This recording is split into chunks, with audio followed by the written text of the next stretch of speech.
आज हमारा टॉपिक है सपोर्ट एंड रेजिस्टेंस। मुझे जो पसंद है और एक किस्म की समझ लें हैक ही है और थोड़ा आसान है इसको करना। एसआर बनाना आसान, वो इस तरह है कि मंथली टाइम फ्रेम पे जाएं या ईयरली टाइम फ्रेम पे जाएं या क्वार्टरली या जो भी। मैं मंथली यूज़ करता हूँ ज़्यादातर।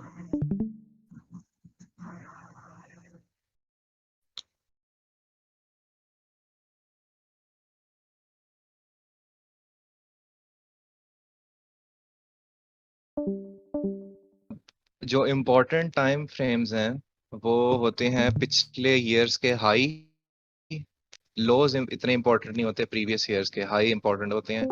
और क्वार्टर्स जो हैं वो। और फिर आप अगर शॉर्ट टाइम फ्रेम में एसआर देखें, रेंजेस वगैरह देखें, तो वो वीकली टाइम फ्रेम और मंडे का टाइम फ्रेम। मंडे का जो होता है ओपन और क्लोज, खास तौर पे ओपन, वो बहुत इंपॉर्टेंट होता है, पूरे वीक को पे वो इफेक्ट कर रहा होता है, वो हम आगे जाकर देखेंगे। अच्छा, सबसे पहले मंथली हमने टाइम फ्रेम खोल लिया। मंथली टाइम फ्रेम के ऊपर आके कोई और मैं खोलता हूँ, ये पीछे का नहीं दिखा रहा, इस टाइम पे होगा। मंथली टाइम फ्रेम पे आके और ये मेरा पुराने खुले हुए हैं, और रिमूव कर देता BTC USDT हूँ। खोल अच्छा, लेना बाइनेंस पे। 2000। हाँ, BTC USD और USDT दूसरा बना हुआ है ऑलरेडी चार्ट। वो वो कॉइन बेस का खोल ले। वो सारा बना हुआ है, तो बनाते हैं। ये बिटसैम ठीक है, सेम प्राइस होती है। सही सही सही। अच्छा, सबसे पहले हम देखेंगे 2017 में। अब ये सिग्निफिकेंट हाई यही देख रहे हैं हमें मंथली टाइम फ्रेम पे। एक लाइन हमने ये लगा ली।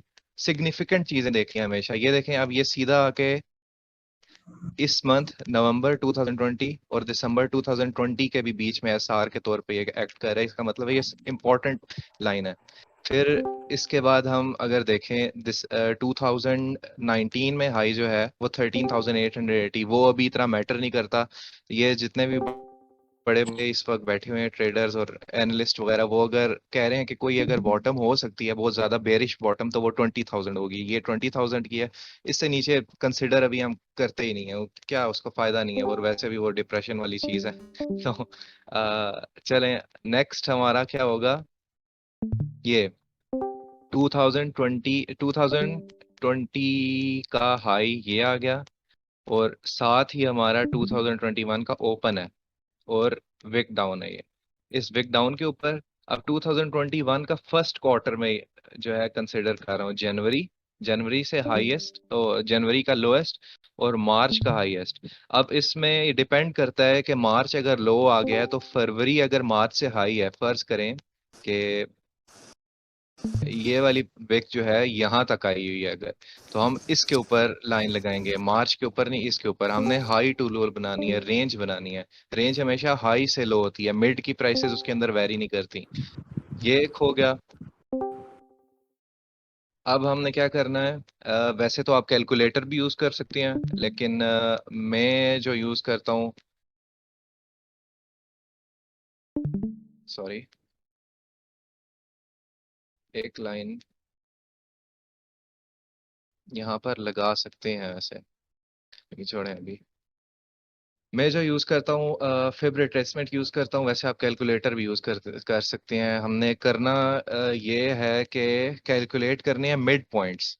ठीक है, मिड पॉइंट्स किस तरह कैलकुलेट होंगे कि अगर हमारी फर्ज करें ये रेंज है, यहाँ से शुरू हो रही है लोएस्ट पॉइंट, यहाँ पर हमारा जा रहा है हाईएस्ट पॉइंट। मैं आपको फिब की सेटिंग्स दे देता हूँ।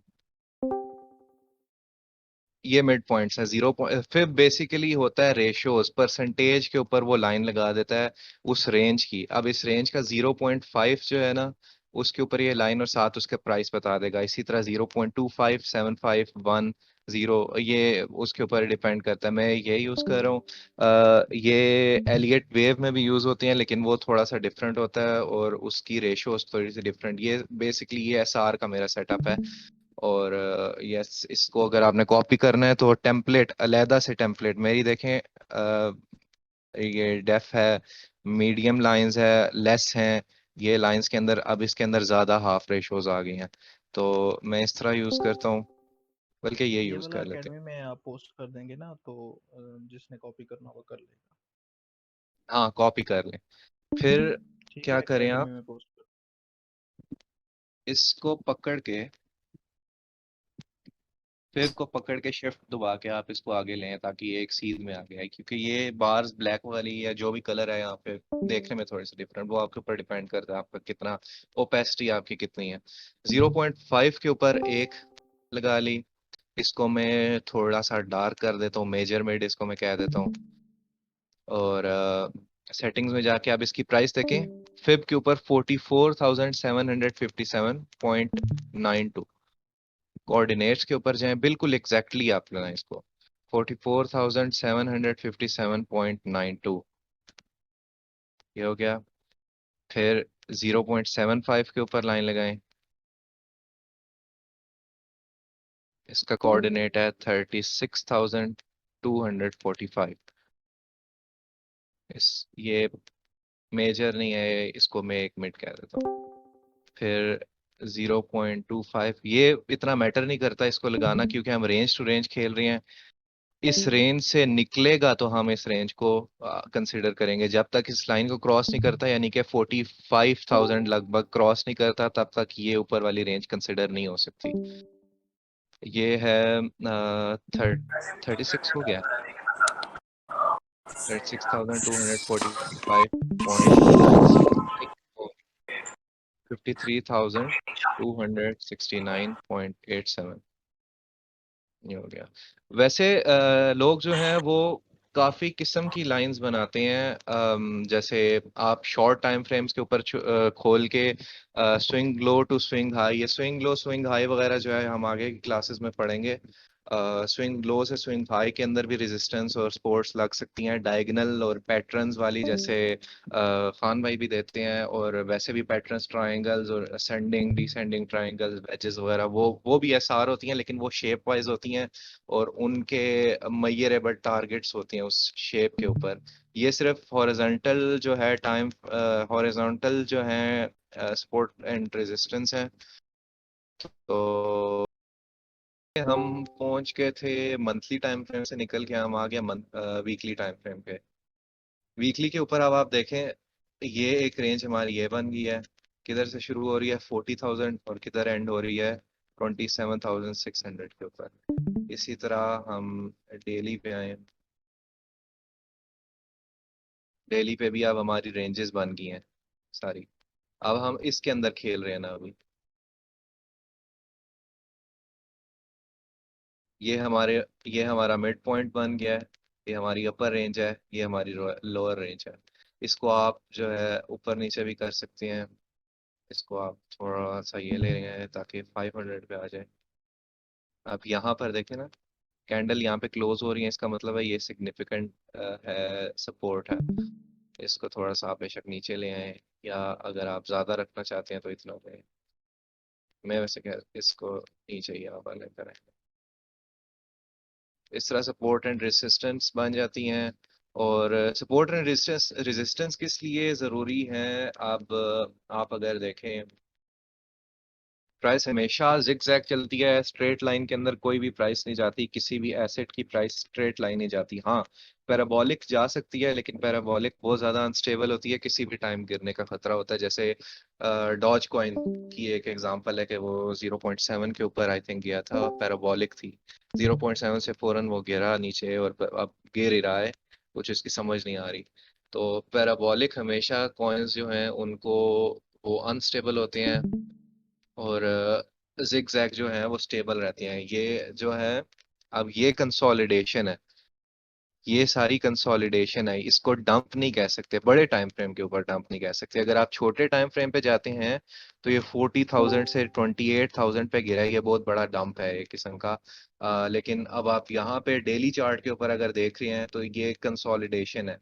ये आप एलियट वेव में आई थिंक कोई ना कोई शायद लेक्चर हो ही जाए एलियट वेव पे भी, तो उसके अंदर भी आप आए तो ये नॉर्मल है, इतना कोई इसके ऊपर मसला नहीं करता, डरने वाली बात नहीं होती इसके अंदर। आप देखें सपोर्ट एंड रेजिस्टेंस इस वजह से है, देखें यहाँ से ये प्राइस आ रही है, सपोर्ट से टकराई है, नीचे कंसोलिडेट किया, सपोर्ट जैसे ही तोड़ी अगली सपोर्ट पे गया, ये तोड़ी अगली सपोर्ट पे गया, यहाँ से टकरा के नीचे बाउंसेस। और ये सारा इसलिए जरूरी है कि जो फ्यूचर्स में ट्रेड कर रहा है या स्पॉट ट्रेड कर रहा है या लॉन्ग टर्म होल्डिंग के लिए ले रहा है, ये उसके लिए जरूरी होता है। अब फर्ज करें कि बिटकॉइन आता है जी, बिटकॉइन आता है इस प्राइस के ऊपर, कितनी है, 31,800 से 31,500 के दरमियान में। मैं क्या करता हूँ कि मैं लॉन्ग पोजीशन लेता हूँ इस तरह, इसकी मैं जो है स्टॉप लॉस में रख देता हूँ सपोर्ट के नीचे, और इसका मैं टेक प्रॉफिट रख देता हूँ अगले रेजिस्टेंस के ऊपर। तो ये मेरी एक पोजीशन बन गई है कि ये मेरी एक पोजीशन बन रही है कि बिटकॉइन जब आएगा यहाँ से नीचे, फर्ज करें आता है यहाँ पर, आता है इस लाइन के ऊपर आया, मैं एंटर हो गया, स्टॉप लॉस मेरा नीचे लग गया। ये इनवैलिडेशन पॉइंट है कि अगर सपोर्ट ब्रेक होती है और विद वॉल्यूम ब्रेक होती है और इसके नीचे कंसोलिडेट करके यहाँ पर आती है, तो इसका मतलब है कि वो प्राइस और नीचे कंटिन्यूएशन हो सकती है। तो मैं अपना स्टॉप जो है वो लगा देता हूँ ताकि मुझे ज्यादा नुकसान ना हो। ये स्टॉप लॉस हमारा हो जाता है। और रेजिस्टेंस टू रेजिस्टेंस खेलना जो है सबसे आसान और सबसे सेफ तरीका होता है ट्रेड करने का। और इसको हम सबको प्रैक्टिस भी करनी चाहिए। इतना सा टॉपिक था भाई यो, इसका सपोर्ट एंड रेजिस्टेंस का, इसके आप प्रैक्टिस करें। अगले लेसन्स के अंदर हम जो है इंशाल्लाह मंडे की जो होती है ना सपोर्ट एंड रेजिस्टेंस, अब देखें आप, मैं आपको मंडे की एग्जांपल देता हूँ सिर्फ, क्योंकि मंडे इम्पोर्टेंट होता है। आज मंडे है, आज का दिन इम्पोर्टेंट है, अगले पूरे वीक के ऊपर इसका जो है असर होगा। अब ये मंडे का दिन है, सैटरडे नहीं Sunday, Saturday, Friday, Thursday, Wednesday, Tuesday, ये मंडे आ गया। अब मंडे का लो जो है ना, इसके ऊपर जाकर आप अगर एक लाइन लगाएं और आप इसको आप छोटे टाइम फ्रेम के ऊपर देखें, तो इस लाइन के ऊपर आप देखना कितना ज्यादा टचेस आ रहे होंगे। किया या टच किया ऊपर, किया या ब्रेक किया नीचे, टच किया ऊपर, ये ब्रेक किया, अब मोस्ट प्रोबेबली नीचे शायद जाएगी। हाँ, यहाँ के इसको आके ये रीटेस्ट करके नीचे जा सकता है, वो मैं नहीं कह रहा, ऊपर तोड़ के वापस ऊपर भी जा सकता है, लेकिन ये लाइन मैटर कर रही है। ये क्या है, मंडे की लाइन है, मंडे की लाइन हमेशा जो है वो मैटर करती है। इसी तरह वीकली, प्रीवियस वीक्स या मंथ का पहला वीक, ये टाइम जो होती है ना, इनकी रेंजेस वो मैटर करती हैं। और इनको आगे जाके आप पढ़ेंगे। आप अब ये आप लोगों ने करना है कि जो न्यू है सपोर्टिंग रेजिस्टेंस में, उन्होंने 10 चार्ट्स खोलने हैं। कोई भी आप पकड़े, कोई भी कॉइन पकड़े, उसके ऊपर 10 कॉइन्स के ऊपर आपने इसी तरह मंथली पे जाके, वीकली पे जाके, डेली पे जाके आपने एसआर बनानी है। और उसको नोट करें कि आपकी एसआर के ऊपर वो जा रहा है या नहीं जा रहा। अगर नहीं जा रहा तो मेरे से रब्ता करें, ऑफ टॉपिक है, डिस्कशन है, उसके अंदर स्क्रीनशॉट्स डालें और पूछें। जितना आप सवाल पूछेंगे उतनी जल्दी आप चीजें सीखेंगे। ठीक है ब्रो, आज यही हमारा टॉपिक था। किधर है तजम्मुल भाई? ठीक है ब्रो। ओके।